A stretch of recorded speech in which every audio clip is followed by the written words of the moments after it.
Assalamu alaikum everybody. So today my topic is the Fourier series. Basically means that any function can be expressed as a sum of discrete sine and cosine waves. Like it's the Fourier transform. You might have heard of it, but this is basically a discrete version of it where we sample given waves. So they begin from like n1 infinity, and they're made of sine. You can first say cos nx plus bn sine nx. But how do we know like these coefficients and stuff? So first, basically, we can multiply by cos mx. Let's say cos mx. Now cos mx is a given. I chose m specifically because n I'm using to denote the basically the integers that represent the power series. That's why I've chosen a special letter m. So I will multiply this by m as well, by cos mx as well, and then I will sort of integrate this an cos nx cos mx. By the way, I'm integrating here, and I'm multiplying and I'm integrating. So multiplying and integrating, and I'm keeping these as the limits.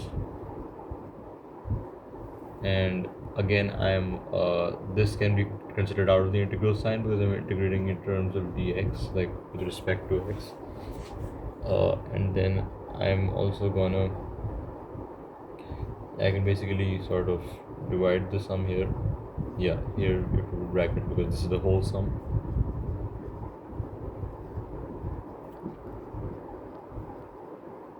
So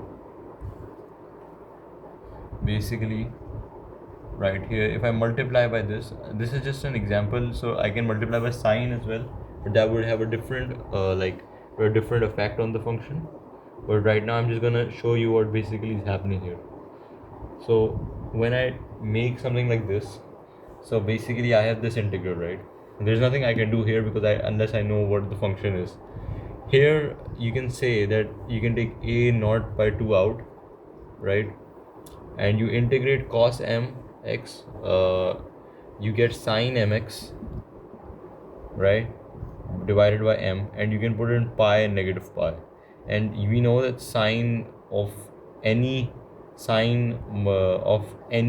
n pi or m pi, or since m is an integer, of any pi would be equal to 0. So we can sort of just cancel this out, because this is also pi, or this is also, there will be negative m pi, it will still be an integer in terms of pi. So we can cancel this out. Then, so this term just goes. Then we have these two terms. So this term is basically that there is this interesting thing where sine x and cos x are basically, we define something called an inner product, and inner product is basically generalized dot product, where we have where basically we can define this instead of for vectors, we can define this for functions as well. And when we define this for functions, we usually use f of x and g of x conjugate here, but like that is only when f and x and g of x are like part of the complex plane. But since they're just real, then we don't need to consider the transpose stuff. So this part, I'm not going to derive why this is orthogonal, but just assume they're all orthogonal. And for this one it's interesting because so they're all orthogonal, they're all going to be 0. All of the sums of all of these are going to be 0. But for here, all of these are also going to be 0, but there is this result basically, cos nx cos mx dx is basically, it's 0 if m is not equal to n, and pi is if m is equal to n. I'm gonna prove this part because it's not very long. So basically what happens is cos nx cos mx, can I write this as basically, let's first prove the part where cos square is like this, like if m is equal to n. If m is equal to n, I can say that it's cos nx. I can say it's cos square nx dx. I can say that it is then cos 1 plus cos 2 nx by 2, right?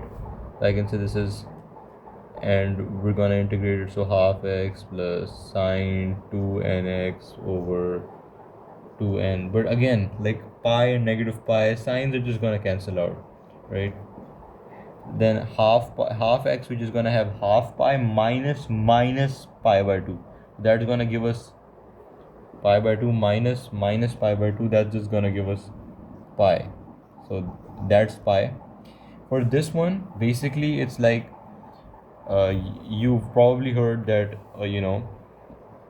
cos a plus b is cos a cos b minus sine a sine b. Cos a minus b is, so we basically, what we basically doing is cos m plus n is cos m cos n for this first for the first result, sine m sine n, and cos m minus n equals cos m cos n plus sine m sine n. Now if we just add both of them together and divide by 2, then we're gonna get this part, right? Because those are just gonna cancel, have run twice of this, so that's why we divide by 2. And if you divide by 2, and if you like still integrate this, you see what's happening here. M plus n is still an integer because both of them are integers, so you have sine and sine. And again, I don't need to show this anymore, but you have pi and minus pi as limits. You put in an integer, basically there's x here as well, so you put in as an integer, you put in multiplied by an integer, you will get 0. So this is how it goes. So what do we have here? So this integral, basically at the end, to conclude, we're done with this, we're done with that, and this integral, we're summing over all the terms, n from 1 to infinity. But m could be any integer. I've just taken m could be 2, m could be 5, m could be 7, because I want to isolate that one. So I can choose m to be any, but I'm generalizing m to be like, okay, it's just m. N is like we're summing over n for all of them, like n is sort of like placeholder for that, but m is a specific value, specific frequency I'm choosing. They're all different frequencies, by the way, these n's. So you realize that if they're the same, they're gonna be, if they're different, they're gonna be 0. If they're the same, they're gonna be pi. And if they're the same, that is only in one case where this is m, so the only one term remains. So this only one term remains. This is am by pi. So we can say that am is basically 1 by pi integral of pi minus pi f of x cos mx dx.